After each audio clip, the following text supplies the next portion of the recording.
अस्सलामुअलैकुम रहमतुल्लाहि वबरकातुहू 10 मुहर्रम मैं बड़ा मना किया ना चुक करते फिर सानू मिट्टी सटवानी पई है।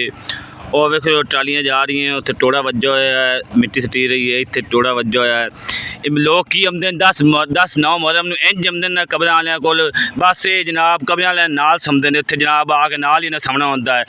आप दियां कबर वाले लिमदे 9 10 मुहर्रम नूं, उस तो बाद कब्रिस्तान एक क्या पूरा 2 साल वढ़दे ही नहीं, साल एक वेखना ही नहीं बारिशां होईयां की हो गया है, तो की मसला है की नहीं होया, बिल्कुल जनाब दिन आना ही नहीं।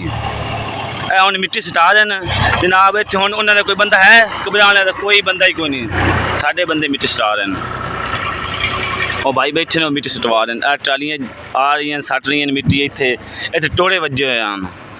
9 10 मुहर्रम नूं इंज आ जांदे जिवें जनाब कबर वाले दे आशिक हैं। ये जनाब आपदे लगदियां ते ना बस आपदे लगदे लेकिन हुण वड़े कोई नहीं, कोई कबरां थल्ले चली गई बारिश नाल, कोई वड़िया ही नहीं। जनाब हीरो बन जाते टोड़े मारने शुरू कर दे सन, शर्म ही नहीं आती इन्हों। हुण कोई बंदा ही कोई नहीं इत्थे, खीरी मिट्टी सानू सटानी पई क्योंकि असीं इत्थे कोल रहिंदे हैं।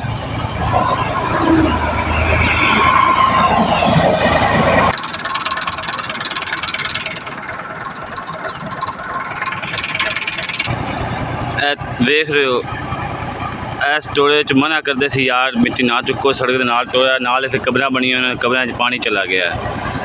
ठीक है हुण मिट्टी सटवी रही है कब्रिस्तान दे विच, दरबार हजरत हाफिज हबीबुल्ला साहब दा कब्रिस्तान है। तो इत्थे जनाब आंदे ने बस कमरा लिम के चले जाते हैं, बड़े हीरो बनते हैं, लेकिन उस तो बाद कोई नहीं आंदा।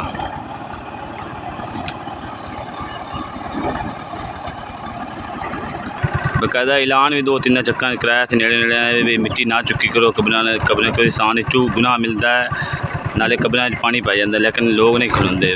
कुछ लोग बड़े अच्छे लोग घरों मिट्टी लियांदी सी रेहड़ियां ते ट्रालियां ते कुछ जोड़े हैं तुहानू पता ही है उन्हों का। मिट्टी सटी रही जिथे जिथे कबरां नुकसान हो रहा उत्थे मिट्टी सटी रही है ट्रालियां दे नाल। तो इस वीडियो ने शेयर करो ताकि कब्रिस्तान जोड़े हैं उन्होंने लोग मिट्टी ना चुकन। वीडियो शेयर करो ज़्यादा ज़्यादा।